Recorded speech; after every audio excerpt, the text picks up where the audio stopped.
우리 옆 사람 뒷 사람 인사하겠습니다. 잘 오셨습니다 하고 인사하겠습니다. 잘 오셨습니다. 잘 오셨습니다. 잘 오셨습니다. 정말 잘 오셨습니다. 누가복음 16번째 시간, 내게 닥친 비극보다 예수님이 더 크십니다. 내게 닥친 비극보다 예수님이 더 크십니다라는 제목으로 하나님 말씀을 전하고자 합니다. 교육자 생활하다 보니까요, 저에게도 개인적인 비극도 있었고 또 절망적 상황도 있었는데 정말 너무 안타까운 소식이 많이 있더라고요. 제가 교육전사할 때에 잘 섬겨주시던 부장님이 계셨어요. 저희 직속 부장님은 아니었지만은 다른 교육 파트의 부장님이셨는데 정말로 잘 섬겨주셨습니다. 저희 교육전사님들을 이렇게 점심 때 사주기도 하시고 또 기도도 해주시고 격려도 해주시고. 근데 그분이 용산에서 등을 파는 일을 하셨댔어요. 등을 파는 일을 하셨는데 총판하셨던 것 같습니다. 갑자기 IMF가 불어닥쳐서 순식간이더라고요. 저는 사업을 모르니까요. 약속 어업 같은 것들이 이게 지급 정지가 되면서부터 갑작스럽게 그냥 자금이 굉장히 어려워지더라고요. 그러니까 얼마 되지 않아서 이렇게 부도가 나고 아주 좋았던 가게가 문을 닫기 시작하는데 너무너무 안타깝더라고요. 한번 힘들어지는데요, 회복이 너무 안 되는 거예요. 그때 그런 생각이 들더라고요. 하나님 어떻게 저렇게 정말 주님 앞에 헌신되고 충성된 분인데 저 고통이 떠나지 않게 됩니까? 저렇게 힘들어지셨습니까? 근데 그 정도의 다른 부서의 선생님이셨는데 젊은 선생님이셨어요. 여자분이요. 근데 남편은 신앙생활을 이제 온전히 하지 못하시고 그냥 주일날만 가끔 나오셨던 분인데 갑자기 오더니 막 우시는 거예요. 저도 나중에 알았습니다. 왜 이렇게 우냐고 옆에서 이제 막 얘기하다 보니까 남편이 이제 죽으셨다는 거예요. 어떻게 됐냐고 너무 놀란 거죠. 이제 처가에 가서 운동하고서 이제 음료수를 마셨는데 그게 이제 농약이었는데 음료수인지 알고 드셨다는 거예요. 그러니까 이게 참 순식간에 일어난 일이라 가지고 손을 쓸 수 없었다는 거예요. 위로를 못 하겠더라고요, 제가요. 무슨 말로 위로를 해야 될지, 무슨 말로 무슨 말을 못 하겠더라니까요. 그래서 그런 마음이 들더라고요. 그분들이 그러더라고요. 목사님, 전도사님이었죠.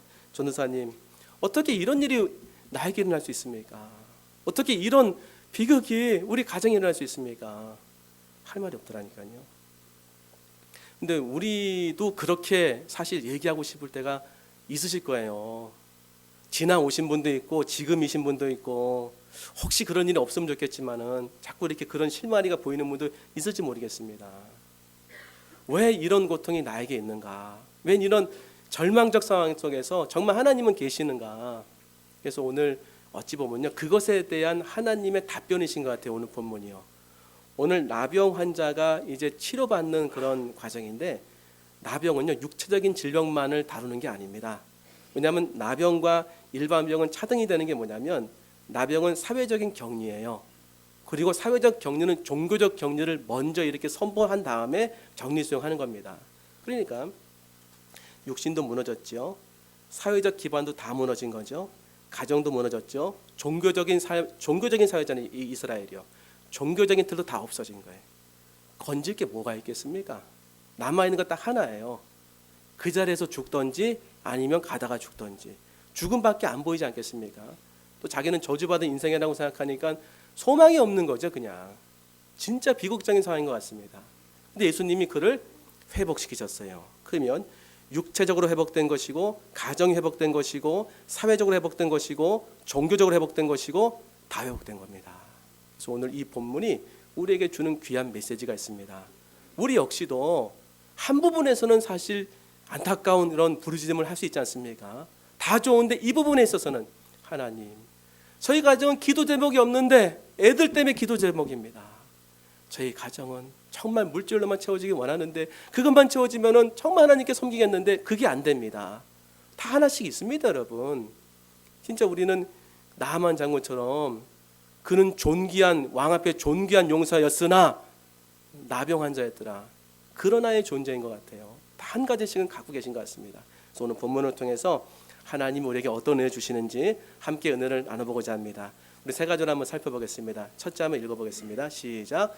하나님의 말씀이 나를 치료하게 하십시오. 하나님이 진짜 살아 계시고 선하시다고 한다면은 어떻게 나에게 이런 고통이 있을 수 있습니까? 이런 질문을 던질 수 있습니다. 하나님이 정말 선하시다고 한다면 내 고통이 왜 안 없어집니까? 그러면요, 한번 생각을 해봐야 됩니다. 정말 하나님이 선하신가 안 선하신가를 무엇으로 내가 기준 삼고 있는가를 살펴봐야 돼요. 정말 하나님이 선하신가 안 선하신가, 내가 고통을 당할 때는 안 선하시고 내가 기쁠 때는 선하시고, 내가 즐거울 때는 하나님 살아계시고 내가 좌절했을 때는 하나님이 멀리 느껴지고, 내가 잘 될 때는 주님을 찬양하고 안 될 때는 정말 주님이 안 계신 것 같고. 그럼 이게요, 어찌 보면요, 내 감정에 기반을 두고 있는 신앙생활의 모습이 아니겠습니까? 감정에 기반을 두고 있는. 그런데 어느 날 제가 이제 그 아이가 어릴 때, 그 아이가 셋인데 막내는 이제 나중에 낳았습니다. 두 아이가 어릴 때 교육전사였어요. 그때 이제 두 아이를 이제 제가 가끔 집에서 봤습니다.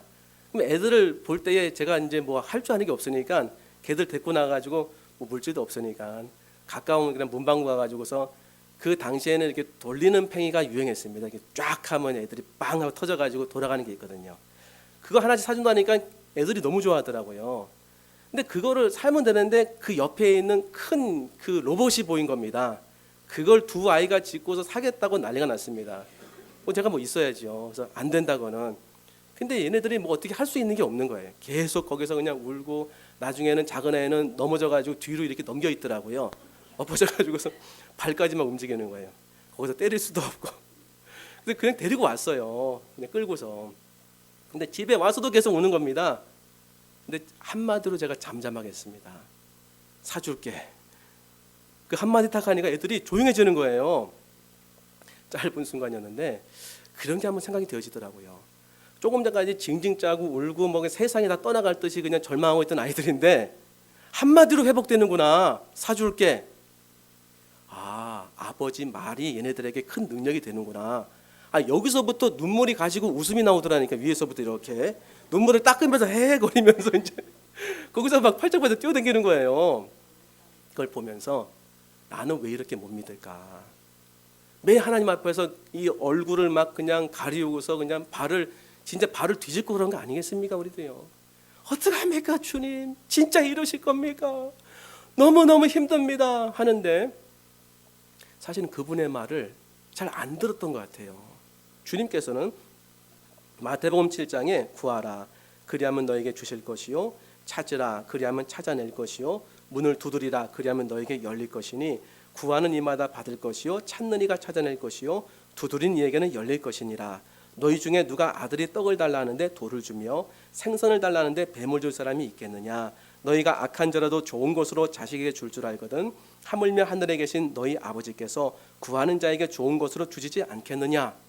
그러니까 하나님의 이 말씀이 어느 순간에는요 들려질 때가 있는데 그 순간에 뭐냐면 말씀을 이렇게 의지해서 내가 결정을 했더라고요. 그렇지, 구하는 자에게 주시고 찾는 자에게 찾게 하시고 두들기는 자에게 열리게 하시지, 하나님은 좋은 것으로 주시지.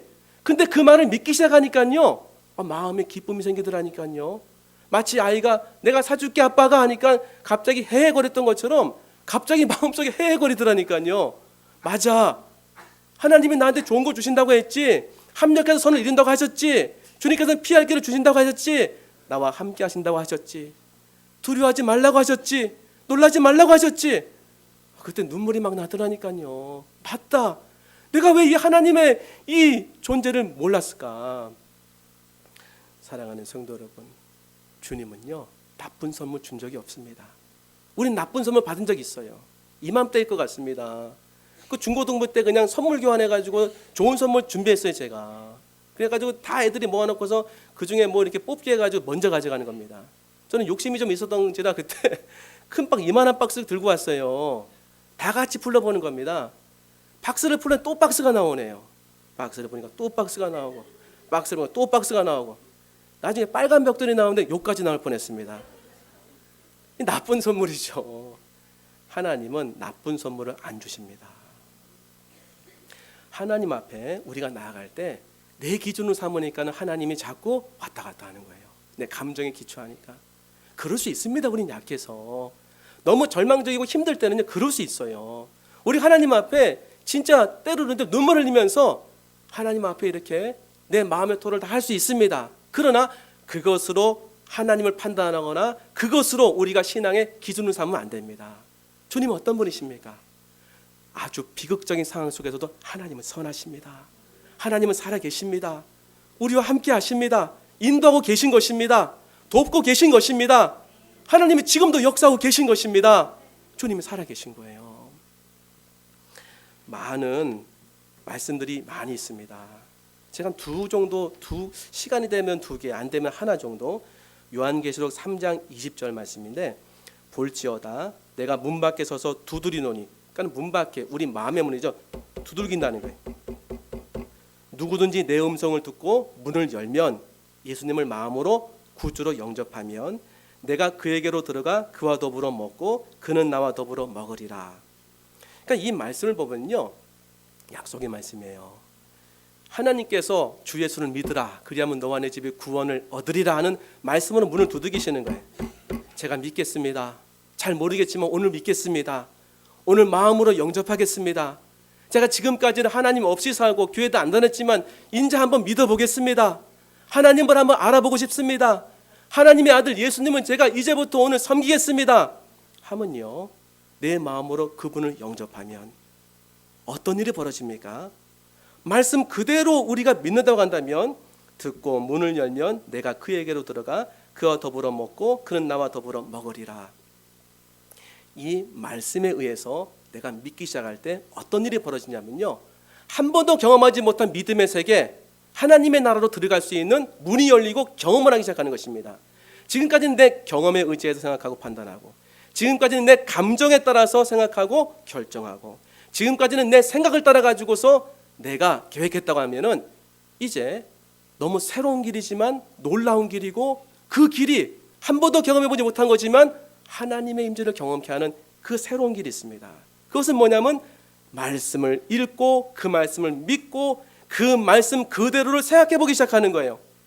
그래, 내가 하나님 말씀대로 볼지어다 내가 문 밖에 서서 두드리노니 누구든지 내 음성을 듣고 문을 열면 내가 그에게로 들어가 그와 더불어 먹고 그는 나와 더불어 먹으리라. 이 말씀에 의지한다면 예수님께서 문을 두들길 때 예수님을 마음으로 영접하면은 예수님이 내 안에 들어오셔서 나와 더불어 먹고 나는 예수님과 더불어 먹는다고 했으니까는 감정에 의지하지 않고 말씀에 의지한다면 지금 어디 계신 것입니까? 우리 마음속에 계신 거예요. 우리 마음속에 계신데 아무것도 없는 느낌이 처음에 들 수는 있습니다. 그러나 이 말씀을 곱씹었을 때에 말씀이 실제가 되는 거예요. 말씀이 내 가운데 감정을 주고, 말씀이 내 가운데 생각을 주고, 말씀이 내 가운데 나아갈 방향을 주는 것입니다. 이것이 바로 하나님 나라를 경험하는 모습이에요. 이것이 바로 말씀이 내 안에서 믿음으로 되어지는 모습입니다. 주님께서 우리에게 이런 은혜 주기 원하시는 것입니다. 말씀이 육신이 되어 우리 가운데 거하심에 우리가 그 영광을 보니 아버지 독생자의 영광이요 은혜와 진리가 충만하더라. 우리가 하나님의 말씀을 읽고 그 말씀이 내 마음속에 들어올 수 있도록 곱씹고 또 묵상하면요, 말씀이 그 다음서부터 살아 움직이기 시작합니다. 말씀이 그 다음서부터 내 감정의 잘못된 부분들을 칼로 도려내기 시작하고, 내 생각의 거짓된 부분들을 다 굴복시키고, 그 말씀이 나를 인도하는 하나님 예수 그리스도의 인격의 모습으로 나타나는 것입니다. 사랑하는 성도 여러분, 오늘 우리가 새롭게 되지 않겠습니까? 내가 지금까지는 비극적인 거 맞습니다. 지금까지는 절망적인 거 맞습니다. 그러나 주께서는 그렇게 말씀하지 않으십니다. 내가 너와 함께 있느니라. 내가 너 안에서 함께 너와 먹느니라. 내가 모든 능력으로 너와 함께 동행하느니라. 우린 주님의 말씀을 믿어야 되는 것입니다. 그 말씀을 믿고 그 말씀을 의지해서 내가 생각하기 시작할 때에 거기서부터 치료의 역사가, 거기서부터 회복의 역사가, 거기서부터 놀라운 기적이 실제가 되는 은혜가 일어나는 것입니다. 오늘 예수님께서 이 나병 환자를 뭘로 고치셨습니까? 말씀으로 고치신 거예요. 오늘 본문에 보니까 12절, 예수께서 한 동네에 계실 때에 온몸에 나병 들린 사람이 있어 예수를 보고 엎드려 구하여 이르되 주여 원하시면 나를 깨끗하게 하실 수 있나이다 하니 예수께서 손을 내밀어 그에게 대시며 이르시되 내가 원하노니 깨끗함을 받으라. 이게 예수님 말씀이고 이게 능력의 말씀입니다. 이 말씀이 이 사람을 치료한 거예요. 이 말씀이 그를 다 회복시킨 것입니다. 사랑하는 성도 여러분, 저는 확신합니다. 오늘 이 구절을요, 우리가 반복적으로 읽고 묵상할 때에 그 반복적으로 묵상하는 이 기록된 말씀은 나에게 능력의 말씀으로 역사할 수 있습니다.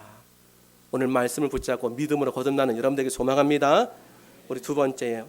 어떻게 우리가 비극적 상황 속에서 벗어날 수 있는 것인가? 말씀을 믿는 믿음으로 벗어날 수 있다. 두 번째, 한번 읽어보겠습니다. 시작. 쉽게 포기하지 말고 끝까지 기도하십시오. 저도 그랬어요. 특별히 질병에 대해서는 더 많이 그랬던 것 같습니다. 그러니까 이게요, 고쳐질 만한 거라고 생각되는 질병은 기도하면서 하나님이 고쳐주신다고 얘기해요. 그런데 고쳐주시지 못할 것 같은 그런 불치의 질병과 사람의 손으로 안 될 것 같은 경우는 처음부터 안 기도합니다. 처음부터. 근데 용기를 내고서 하나님이 고치실 것입니다 하다가 한 달 지나고 두 달 지나고 그 병자가 점점 병세가 안 좋아지고 그리고 뭔가 이렇게 나타나는 현상이 소멸되기 시작하면요, 그 다음부터 이상하게 하나님의 뜻이라고 이렇게 선언하기 시작하는 거예요. 하나님의 뜻입니다. 하나님께서 그 고난 가운데서도 그 교훈을 얻게 하시고 그 고난을 통해서 성숙하게 하십니다 라고 상당히 많이 얘기하고 저도 그렇게 했어요. 그러면 그게 진짜 성경적인 생각인가를 한번 살펴볼 필요가 있습니다. 왜 오늘 본문의 나병 환자에게는 일단은 그렇게 안 하셨어요? 왜? 그 당시에 가장 그렇게 할 만한 대상자였습니다. 그리고 우리는 실제로 그것에 대한 말씀도 갖고 있어요. 성경에서 사도 바울이 3번 죽게 간구했는데 주님이 안 고치셨어요. 그리고 뭐라고 말씀하셨냐면 고린도후서 12장 7절, 여러 계시를 받은 것이 지극히 금으로 너무 자만하지 않게 하시려고 내 육체에 가시 곧 사탄의 사자를 주었으니 질병이죠. 이는 나를 쳐서 너무 자만하지 않게 하려 하심이라. 이것이 내게서 떠나가게 하기 위하여 내가 3번 주께 간구하였더니 나에게 이르시기를 내 은혜가 내게 족하도다. 이는 내 능력이 약한 데서 온전해짐이라 하신지라. 그러므로 도리어 크게 기뻐함으로 나의 여러 약한 것들에 대하여 자랑하리니 이는 그리스도의 능력이 내게 머물게 하려 함이라. 그 보십시오. 질병도 교훈이 되고 질병도 어찌 보면 안 고쳐짐을 통해서 개인적으로 어떤 유익이 있지 않습니까? 인정합니다. 그런 측면이 분명히 있습니다. 그런데 예수님의 사역을 보면은요, 한 번도 그렇게 말씀한 적이 없다는 사실을 아셔야 됩니다. 사도 바울 같은 경우에 맞습니다. 안 고쳐졌습니다.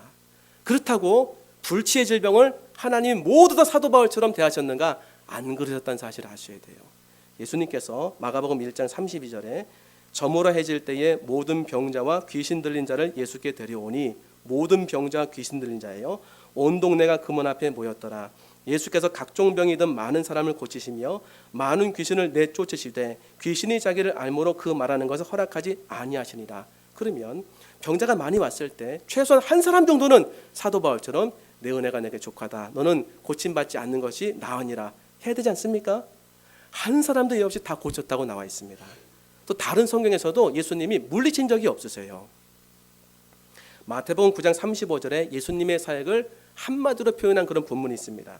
예수께서 모든 도시와 마을에 두루 다니사 그들의 회당에서 가르치시며 천국 복음을 전파하시며 모든 병과 모든 약한 것을 고치시니라.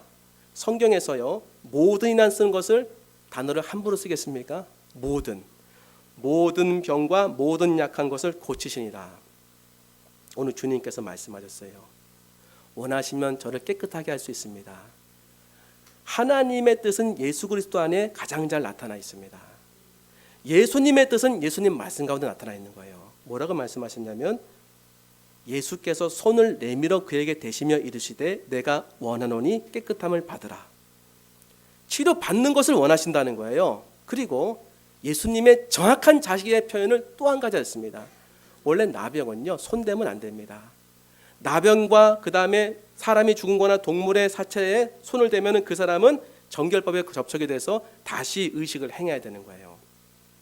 말씀으로만 충분히 가르칠 수 있고 말씀으로만 충분히 고칠 수 있지 않습니까? 왜 손을 대셨습니까?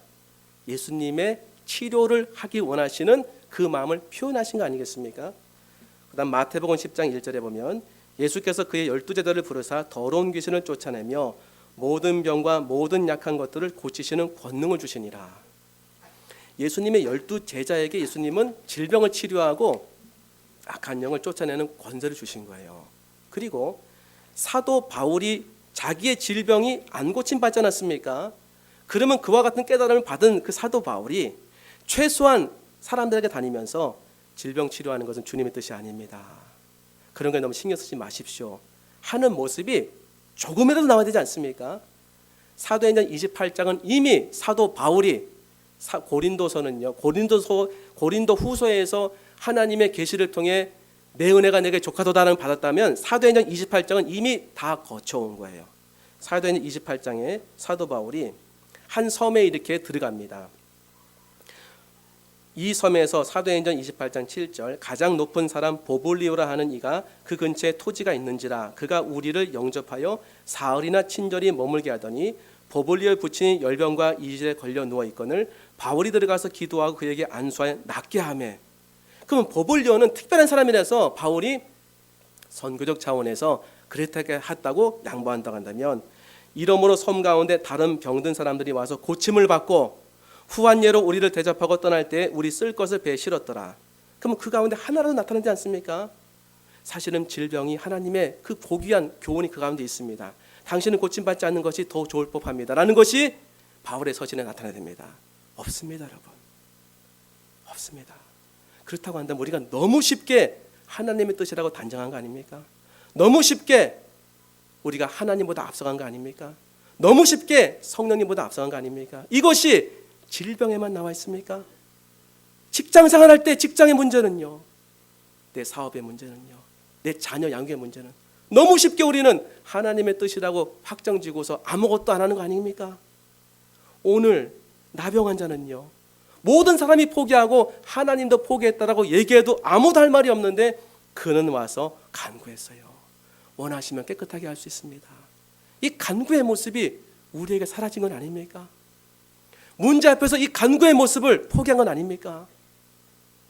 구약성에 보면 열왕기하 20장에 히스기야가 질병에 걸렸을 때 보인 태도가 있습니다. 하나님이 히스기야에게 죽는다라고 이사야 선지자를 통해서 그렇게 말씀하셨습니다. 그때에 히스기야가 병들어 죽게 되매 아모스의 아들 선지자 이사야가 그에게 나와서 그에게 이르되 여호와의 말씀이 너는 집을 정리하라 내가 죽고 살지 못하리라 하셨나이다. 그러면 죽어야 되는 거 아니겠습니까? 히스기야가 낯을 벽으로 향하고 여호와께 기도하여 이르되 여호와여 구하오니 내가 진실과 전심으로 주 앞에 행하며 주께서 보시기에 선하게 행한 것을 기억하옵소서 하고 히스기야가 심히 통곡하더라. 이사야가 성읍 가운데까지도 이르기 전에 여호와의 말씀이 그에게 임하여 이르시되 너는 돌아가서 내 백성의 주권자 히스기야에게 이르기를 왕의 조상 다윗의 하나님 여호와의 말씀이 내가 내 기도를 들었고 내 눈물을 보았노라. 내가 너를 낫게 하리니 내가 3일 만에 여호와의 성전에 올라가겠고 내가 내 날에 15년을 더할 것이며 내가 너와 이 성을 아수르 왕의 손에서 구원하고 내가 나를 위하여 또 내 종 다윗을 위함으로 이 성을 보호하리라 하셨더라. 사랑하는 성도 여러분, 우리가 하나님의 뜻이라고 너무 결정하고 하나님께서 준비하신 그 은혜가 있는데 그것을 간구하지 않고 기도하지 않아서 우리가 그 많은 것들을 보지 못하고 간다면 정말 안타까운 것입니다. 그리고 우리는요, 하나님 앞에 마지막까지 할 것이 뭔지 아십니까? 다윗처럼 기도하는 것인데, 다윗이 범죄해서 하나님께서 나단 선지자를 통해서 너의 아들은 죽을 거라고 명확하게 말씀하셨습니다. 그러면 다윗 같은 신앙인은요, 받아들이고 거기서 깨끗하게 정리해야 우리가 이해가 빠릅니다. 그렇게 안 했습니다. 어떻게 했냐면 사무엘하 12장 21절에 그의 신하들이 그에게 이르되 아이가 살았을 때에는 그를 위하여 금식하고 우시더니 죽은 후에는 일어나서 잡수시니 이 일이 어찌 됨이니까 하니 이르되 아이가 살았을 때에 내가 금식하고 운 것은 혹시 여호와께서 나를 불쌍히 여기사 아이를 살려주실지 누가 알까 생각하노니거니와. 끝까지 포기 안 한 거예요. 분명히 죽는다고 했는데 끝까지 포기 안 했습니다. 하나님 불쌍히 여겨주셔서 이 자녀를 살려주십시오. 하나님 이 자를 살려주십시오. 그리고 나서 하나님이 데려가시자 그 다음서부터는 밥을 먹고 머리에 기름을 발랐어요. 사랑하는 성도 여러분, 너무 쉽게 포기하면 안 됩니다. 모든 문제를 우리가 정하면 안 됩니다. 주께 달려있는 것입니다. 우리가 할 것은 간구요 기도인 것입니다. 기도하고 또 기도하는 것입니다. 하나님의 은혜를 도와달라고, 주님의 긍휼을 베풀어 달라고 간구하는 것입니다. 질병뿐이겠습니까? 가정의 문제 이렇게 가야 되지 않겠습니까? 교회의 문제, 사업의 문제, 삶의 모든 문제를 우리는 이와 같은 태도로 가야 되지 않겠습니까? 오늘 이 모습이 나병 환자에게 나타났던 거예요. 포기하지 않았습니다. 다 포기했습니다. 사회적으로 포기되고, 종교적으로 포기되고, 가정에도 포기하고, 자기도 포기해야 됩니다. 포기를 안 한 거예요. 원하시면 깨끗하게 할 수 있습니다. 이 간구의 마음이 우리에게 있을 때 주께서 포기하지 않으셨기 때문에 회복시켜 주십니다. 우리 마지막 세 번째 함께 읽겠습니다. 시작. 믿음은 모든 것을 회복하게 합니다. 오늘 이 환자, 이 나병 환자를 회복하게 한 것은요, 종교적으로, 사회적으로, 가정적으로, 개인적으로 예수님의 말씀이었어요. 말씀을 의지할 때 그 감정을 다 뛰어넘는 능력과 은혜를 받습니다. 이 나병 환자를 통해서 우리가 끝까지 간구하는 이 기도의 모습을 배울 때에 하나님의 도우심과 은혜가 임하는 것입니다. 그리고 이 나병 환자가 예수님 앞에 이렇게 얘기했어요. 예수님 치료해 주세요 하고 얘기하지 않고 원하시면 나를 깨끗하게 하실 수 있나이다. 좀 더 붙이면 주여 원하시면 나를 깨끗하게 하실 수 있나이다. 좀 더 붙이면 구하여 이르되 주여 원하시면 나를 깨끗하게 할 수 있습니다. 좀 더 붙이면 예수를 보고 엎드려 구하여 이르되 주여 원하시면 나를 깨끗하게 할 수 있나이다. 이 모습을 보세요. 얼마나 그 마음이 낮아져 있습니까? 그리고 원하시면 나를 깨끗하게 할 수 있는 능력이 예수님께 있다는 거예요. 이거는 믿음입니까? 믿음 아닙니까? 믿음입니다, 여러분. 예수님이 저와 여러분에게 보길 원하시는 믿음이 무슨 믿음이라고 생각하십니까? 아무것도 없는 상황에서 예수님이 내 문제를 풀 수 있다 없다? 있다는 사실을 믿는 그 믿음을 보기 원하시는 것입니다. 사단은 그 믿음을 없애기 위해서 지금도 우리에게 잘못된 얘기를 줍니다. 그렇지 않습니다, 여러분. 하나님은 하실 수 있습니다. 주님께서 능치 못함이 없으십니다. 그래서 오늘 우리가 가져야 될 게 믿음이에요. 마가복음 5장 34절에 보니까 예수께서 이르시되 딸아 내 믿음이 너를 구원하였으니 평안히 가라. 내 병에서 놓여 건강할지어다. 그러면 차별되는 믿음이 있다는 거예요. 예수님께 나올 때 예수님이 기뻐하시는 믿음의 모습이 있다는 것입니다. 그 믿음의 모습 나왔을 때 구원받고 치료됐다는 거예요. 마태복음 9장 28절 예수께서 집에 들어가심에 맹인들이 그에게 나오거늘 예수께서 이르시되 내가 능히 이 일 할 줄을 믿느냐. 예수님이 기뻐하시고 원하시는 믿음, 치료와 구원이 나타난 믿음이 뭔지를 알려주시는 거예요. 내가 이 일 할 줄을 믿느냐? 내가 이 일 할 줄을 믿느냐? 대답하되 주여 그러하이다 하니 이 예수께서 그들의 눈을 만지시며 이르시되 너희 믿음대로 되라 하시니 그들의 눈이 밝아지니라. 여기서 믿음은 어떤 믿음입니까? 예수님이 맹인이었던 자신의 눈을 회복시켜 줄 수 있다는 그 믿음. 회복 안 됐을 때에 회복시켜 줄 수 있다는 그 믿음. 오늘 나병 환자가 그 믿음을 보인 거예요. 나병이 고쳐지지 않은 상태에서 당신은 내 나병을 고칠 수 있습니다. 우리는 어떻게 믿을까요? 보통이요. 고쳐지면 믿어요. 어떻게 믿을까요? 고쳐지는 징조가 있으면 믿습니다. 그 순서가 바뀌어져야 되는 거예요. 믿음은 그걸 얘기하지 않습니다. 그러면 그 징조가 나타나지 않는다면, 그 현상이 나타나지 않는다면 안 믿는 거예요. 성경을 찾아보십시오. 성경의 위대한 믿음은 어떤 모습으로 나타나는지 아십니까? 증거가 없었어요. 전조, 징조가 없었습니다. 여리고성이 하루에 한 바퀴씩 돌고 마지막 날에 7바퀴를 돌았습니다. 7바퀴, 7일째에는. 그런데 하루, 이틀, 3일, 4일, 5일, 6일, 7일째 돌 때에 그만 안 갔습니다. 소리 하나 안 났습니다. 징조가 없었습니다. 마지막에 하나님 말씀대로 소리를 질렀을 때 한꺼번에 무너졌습니다. 믿음을 먼저 갖게 하신 거예요. 믿음이 우리에게 얼마나 놀라운 일을 행하는지를 알려드리겠습니다. 요한복음 6장 47절 진실로 진실로 너희에게 이르노니 믿는 자는 영생을 가졌나니 우리는 가진 게 없다고 비극적 상황 속에서는 절망합니다. 우리는 내가 가졌던 모든 소유가 다 없어졌기 때문에 사실은 비탄에 빠지는 것입니다. 그러나 하나님께서 당신의 말씀 안에서 우리에게 얻도록 해주신 것들이 얼마나 많은지를 확인하고 우리가 그 믿음을, 말씀을 믿을 때 얼마나 많은 것들이 우리 가운데 주어진다는 사실을 알기 시작할 때 우린 비극적 상황과 절망적 상황에서 벗어나서 너무나 풍성한 삶으로 나아가는 것입니다. 진실로 진실로 너희에게 이르노니 믿는 자는 영생을 가졌나니. 믿음이 소유를 준다는 것입니다. 믿음이 가진 것을 준다는 것입니다. 믿으면 영생을 얻게 된다는 것입니다. 우리가 동의하는 믿음이 있습니다. 지적으로 동의하는 거예요. 또 지적으로 합의합니다. 그래, 이렇게 되니까 맞다. 우리는 때로 성경을 읽으면서 기뻐합니다. 근데 왜 이런 걸 소유하지 못합니까? 지식으로 동의만 하기 때문에 그런 것입니다. 진실로 내 마음속에 믿지 않기 때문에 그런 것입니다. 아까 말씀드렸죠. 이 믿음은 어떤 믿음입니까? 우리 지금까지 흔적을 구하고 징조를 구하고 그 다음에 전조적인 현상을 본 다음에 그것을 믿는 것이 세상의 법칙입니다. 여러분, 하나님의 말씀의 법칙은 그렇지 않습니다. 말씀을 믿고 말씀이 나에게 있다는 것을 믿기 시작할 때 그 믿음을 통해서 그것은 실제가 되는 것입니다. 마가복음 11장 24절에 그러므로 내가 너희에게 말하노니 무엇이든지 기도하고 구하는 것은 받은 줄로 믿으라. 그리하면 너희에게 그대로 되리라. 이렇게 사실 저는 내가 만약에 너무 죄송하지만 예수님이라고 하면 이렇게 말씀 안 가르칠 겁니다. 이렇게 가르칠 겁니다. 그러므로 내가 너희에게 말하노니 무엇이든지 기도하고 구하는 것이 아니라 먼저 하나님의 나라와 그의 뜻을 구하고 기도하면 하나님께서 이루실 것이다. 이런 비슷한 얘기 할 것입니다. 그렇게 안 하시고 그러므로 내가 너희에게 말하노니 무엇이든지 기도하고 구하는 것은 받은 줄로 믿으라. 그리하면 너희에게 그대로 되리라. 안 믿어지니까 자꾸 집어넣는 거 아니겠습니까? 우리 가운데 이런 것이 가능성이 없다고 생각하니까 자꾸 재해석하는 거 아닙니까? 하나님 말씀은 재해석하는 게 아닙니다. 있는 그대로 받아들이고 믿는 것입니다.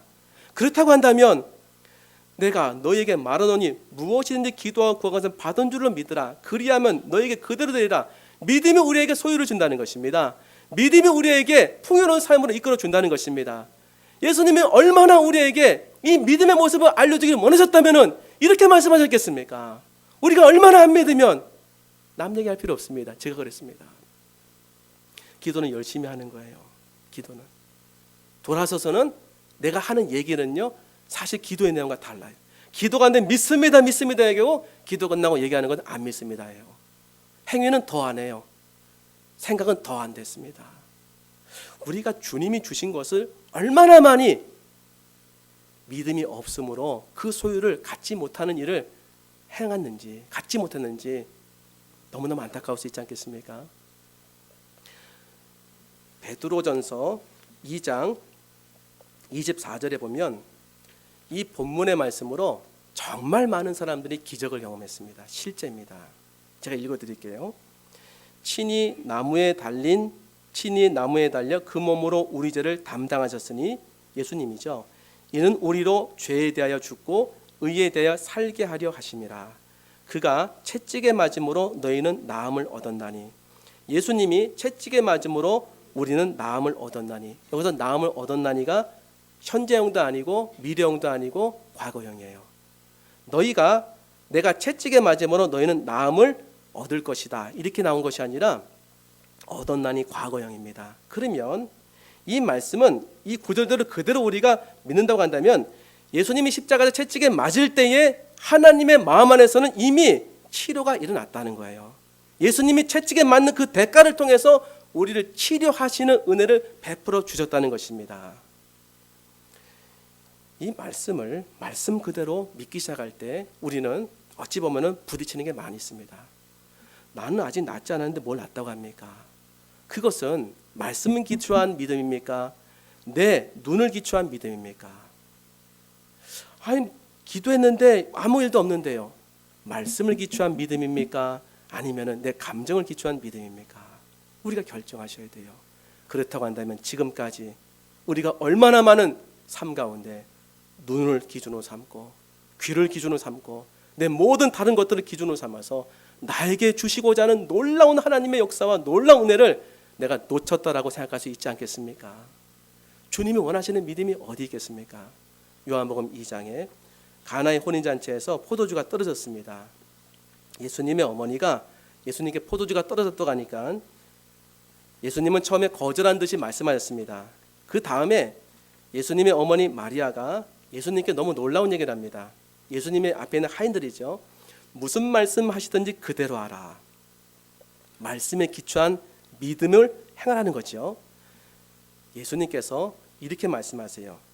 요한복음 2장 7절 예수께서 그들에게 이르시되 항아리에 물을 채우라 하신즉 아귀까지 채우니 이제는 떠서 연회장에 갖다 주라 하심에 갖다 주었더니 연회장은 물로 된 포도주를 맛보고도 어디서 났는지 알지 못하되 물도온 하인들은 알더라. 연회장이 신랑을 불러 말하되 사람마다 먼저 좋은 포도주를 내고 취한 후에 낮은 것을 내거늘 그대는 지금까지 좋은 포도주를 두었도다 하니라. 사랑하는 성도 여러분, 놓치지 말아야 될 믿음의 모습이 있습니다. 예수께서 그들에게 이르시되 항아리에 물을 채우라 하신즉 아귀까지 채우니 이제는 떠서 연회장에 갖다 주라 하심에 갖다 주었더니 이것은 물이 포도주가 된 다음에 갖다 준 것입니까? 물 그대로 갖다 준 것입니까? 물 그대로 갖다 준 것입니다. 우리는 바로 이 자리에 서서 물이 포도주가 될 때까지 기다리겠습니다. 그런 다음에 이 항아리에 된 포도주를 채운 다음에 가져갔습니다. 우리 이럴 수 있습니다. 예수님께서 물을 채우라, 포도주 채우라고 말씀하지 않으셨어요. 물을 채우라고 했습니다. 그럼 우리는요 비상이 돌아갑니다. 이성적인 신앙은 바로 얘기하죠. 포도주가 필요하지 물이 필요한 게 아닙니다. 주님은 물을 채우라 그랬습니다. 거기서부터 걸리는 거예요. 포도주가 필요하지 물이 아닙니다. 물을 채우라. 예수님이 잘 못 들으셨나 본데 큰 소리로 말씀하셨습니다. 포도주가 필요하지 물이 필요한 게 아닙니다. 거기서도 순종이 안 되는 거예요. 억지로 했다가 해보세요. 물을 채웠습니다. 아귀까지 채워라. 채웠어요. 이제는 떠서 연회장에 갖다 주라. 갖다 주면 어떻게 됩니까? 나는 탈락할 수 있어요. 물이니까. 연회장이 잔뜩 긴장하고 화가 난 상태인데 그 모든 걸 나에게 뒤집어 씌워가지고 내가 끝장나지 않겠습니까? 여기서 가는 건 뭡니까? 예수님 말씀을 믿는 믿음. 이게 진짜 믿음입니다, 여러분. 이걸 주님 보기 원하시는 거예요.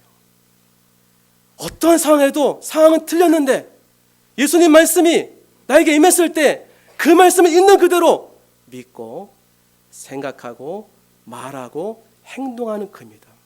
한꺼번에 다 하기 어려우시면 말부터 하면 됩니다. 내가 지금 완전히 안 됩니까? 주의 말씀이 임했습니다. 하나님의 사랑을 받은 자, 그 뜻대로 부르심을 입은 자들에게는 모든 것이 합력해서 선을 이루느니라. 우리에게 주신 말씀입니다. 주여 이 말씀 믿습니다. 지금 아무것도 안 돼 있지만 모든 것이 합력해서 선을 될 줄 믿습니다. 이 믿음으로 나아갈 때 그 사람을 통해 주님 역사하시는 거예요. 그 믿음을 통해 그 말씀을 실현하십니다, 여러분. 예수님이 채찍에 맞음으로 나는 나음을 입었습니다. 이 말씀을 현상과 상관없이 그 마음 안에서 믿고 입술로 얘기할 때에 그 다음서부터 그 말씀은 내 가운데 실제가 됩니다. 하나님이 이런 믿음 보기 원하시는 거예요. 여러분, 우리가 이왕 신앙생활하는 거 믿음으로 살라고 했다고 모인 거 아니겠습니까? 그렇다고 한다면 한번 이런 삶을 살아봐야 되지 않겠습니까? 처음서부터 큰 거는 못하더라도 작은 데서부터 승리하는 거예요.